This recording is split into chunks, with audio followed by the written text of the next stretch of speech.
연예인 남자친구가 있었다고 깜짝 고백했다. 이날 방송에서 구혜선은 전 남친에 대해서 언급했는데 구혜선이 워낙 크게 열애설이 나거나 한 적이 별로 없어서 누구인지 많은 사람들이 궁금해하고 있는 상황이네요. 구혜선은 과거 비밀 연애를 한 경험이 있다고 말하며 차나 집에서 주로 만나게 되었다고 했죠.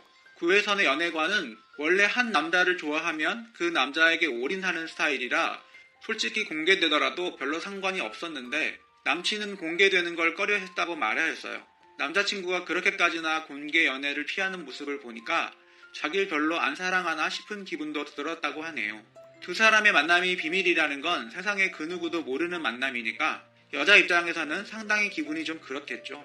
구혜선이 과거 2009년도에 인터뷰를 한 내용 중에 4년 만났던 남친이 있는데 바람나서 헤어졌다고 하더라고요. 이 사람이 위에 언급된 사람과 동일 인물인지는 잘 모르겠는데 왠지 모르게 같은 사람일 거라는 기분이 들기도 하네요. 구혜선이 예전에 이민호랑 열애설이 터진 적이 있는데 꽃보다 남자 촬영 당시에 이민호랑 열애설이 터졌었죠. 당시에 두 사람은 모두 열애설을 부인했는데 아무래도 두 사람이 상대 역으로 나오기도 하고 서로가 이상형이라고 언급해서 그런 게 아니냐면서 해명을 하였어요. KBS2 드라마 꽃보다 남자의 구혜선이 김지훈과 4개월 된 만남을 이어가고 있다는 핑크빛 열애설이 나왔습니다. 구혜선 김지훈은 지난해 10월부터 애인 관계로 발전한 것으로 알려졌다. 구혜선은 김지훈의 배려심, 김지훈은 구혜선의 솔직함에 끌렸다고 한다.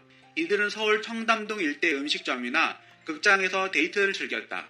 구혜선이 KBS2 드라마 꽃보다 남자 녹화 스케줄로 바빠지자 전화로 서로의 마음을 확인하기도 했다. 3일 구혜선 측은 두 사람이 서로 아닌 사이인 것은 맞다. 연습생 시절부터 모임이 있었는데 김지훈 씨도 그중 한 사람일 뿐이다. 단둘이 음식점에 가거나 영화를 본 적은 없다. 별것 아니라고 생각하고 신경 쓰지 않는다고 일축했다. 김지훈 측도 역시 고개를 가로저었다. 2016년 구혜선과 결혼한 안재현은 사랑꾼으로 통했습니다. 그런데 단 3년 만에 권태기가 왔다며 사랑했던 여자를 이렇게 무참하게 내칠 수 있나요? 전 이번에 구혜선이 인스타그램을 통해 이혼 과정을 왜 폭로했는지 알 것 같아요. 마지막까지 자존심을 지키며 안재현을 그냥 놓아주고 싶었지만 그렇기에는 너무 상처가 컸던 것이죠. 구혜선은 26일 여성동아와의 인터뷰에서 SNS를 통해 남편에 대해 폭로를 이어간 것에 대해 후회하고 있다고 밝혔다. 그러면서 이혼은 해야 한다. 그 사람은 다시는 저를 볼 일이 없을 거다라고 밝혔다. 구혜선은 웬만한 일이면 웃으며 넘어가겠는데 이혼을 어떻게 유쾌하게 넘길 수 있겠나. 나는 가족에게 버림받은 것이다. 그래서 아프다고 비명을 질렀다. 저와 그 사람이 같은 소속사임에도 회사가 일방적으로 한 사람의 편에 섰기 때문에 저로선 제 입장을 알릴 다를 통로가 없었다고 주장했다. 그는 부모님은 기사가 나고 제가 죽을 줄 알았다고 했다. 병원에 한 달 정도 입원해 있었고 상담도 받고 그러면서 지금은 마음이 고요해졌다고 밝혔다.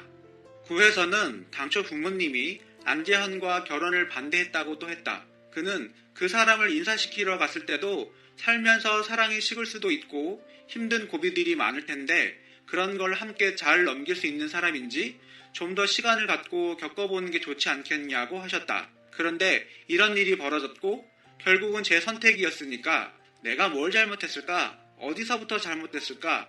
이런 생각을 하게 됐다고 말했다. 구혜선은 싸울 일도 없었고 서로 싫어하는 일을 별로 하지 않았다면서도 그가 드라마 주인공으로 캐스팅되고 나서 행동이 달라졌다. 운동을 해야 한다고 아침 일찍 집을 나가 저녁 늦게 취해서 집에 들어왔다. 6월에는 오피스텔을 얻어 나갔다. 한 달 동안 연락이 안 됐을 때도 집중해서 연습할 시간이 필요한가 보다라고 생각했다. 그런데 한 달 정도 지나서 자유롭게 살고 싶다고 이혼하자고 하더라고 했다. 그러면서 결혼 후 일을 많이 하지 않았다. 이와 반대로 남편은 일이 많아졌고 누군가는 집안일을 해야 했다. 남편은 발전하는 사이 나는 퇴보했고 그래서 버림받은 느낌이 들었다고 덤덤히 털어놨다. 구혜선은 이혼 소송에 대해 이혼할 것이라며 그 사람은 다시는 저를 볼 일이 없을 것이다. 무엇보다 그 사람이 저와의 사생활을 회사와 의논한 부분은 받아들이기 힘들다고 했다. 구혜선은 저 스스로에게도 상처를 많이 줬기 때문에 저의 행동이나 판단을 용서하는 시간을 갖고 있다고 말문을 열었다. 지난 8월 구혜선은 자신의 SNS를 통해 첫 폭로를 시작했다. 이후에도 두 사람은 사적이면서 살벌한 폭로전을 이어가며 뜨거운 진실 공방전을 벌였다. 이에 대해 부에서는 대중의 피로도는 굉장히 높아져 있었고 이미 더럽혀진 상황이었다. 저는 데뷔 때부터 대중들이 추측해 저를 미워하는 상황에 놓인 적이 많았다. 내 이야기가 활자화돼서 대중의 오해에 추측하는 건 어쩔 수 없다고 생각한다고 전했다. 그렇게 진흙탕 싸움이 벌어지던 중 한 매체는 두 사람의 핸드폰 메시지를 분석한 기사를 보도해 여론을 들썩이게 했다. 대중들에게 피로감을 높였던 문자 메시지에 대해서도 해명했다. 그는 핸드폰을 언론사의 주장으로 공개할 줄은 몰랐다. 부부 생활 2년 동안 많은 문자를 주고받았을 거다. 그런데 2개월 동안 연락 안 될 때 싸운 일들이 해당 매체에 중점적으로 나왔다. 앞뒤 상황을 모르는 상태에서 그 문자만 보면 마치 내가 상대를 괴롭히는 것 같은 것으로 비춰졌을 것이다. 대중이 상상할 수 있게 보도한 거다. 일단은 보도가 됐을 때 그들은 내게 어떻게 이겨라는 생각과 배신감이 들었다. 그리고 내가 범죄자가 아닌데 왜 개인의 핸드폰을 포렌식으로 분석해서 내보내야 하는지 의문이 생겼다. 또 내가 남편 잘못 봤나라는 생각도 했다. 안재환과 나는 같은 소속사인데 회사가 핸드폰을 매체에 제공한 거다. 그것도 말이 안 된다고 생각했다고 억울함을 토로했다. 또 돈 때문에 이혼 안 해준다는 소문에 대해서는 돈 때문에 그런 거겠나. 이혼하지 않고 싶다는 뜻이었다고 해명했다. 안재현과 동료 배우와의 연문설에 관해서도 구회에서는 답답한 마음을 드러냈다. 그는 저는 듣고 싶었다. 저한테 연문설에 대한 해명을 해줬으면 좋겠다는 생각을 했다. 그런데 하지 않았다고 말했다. 이어 연문설에 얽힌 해당 배우의 명예훼손 소송건에 대한 질문에 그런 일은 벌어지지 않았다. 저는 그분을 지목한 게 아니기 때문이다. 그분에게 만약 고소장을 받게 되면 더 이상해질 거다며 허탈한 웃음을 지었다. 마지막으로 구에서는 결혼부터 이혼까지의 모든 일을 한마디로 표현해달라는 요청에 악몽 같았다면서 어쨌든 부부 일이고 알려진 것 자체가 수치스러운 일인데 여기서 더 이상 무슨 이야기를 하나라는 생각을 했다며 허심탄회하게 속마음을 털어놨다.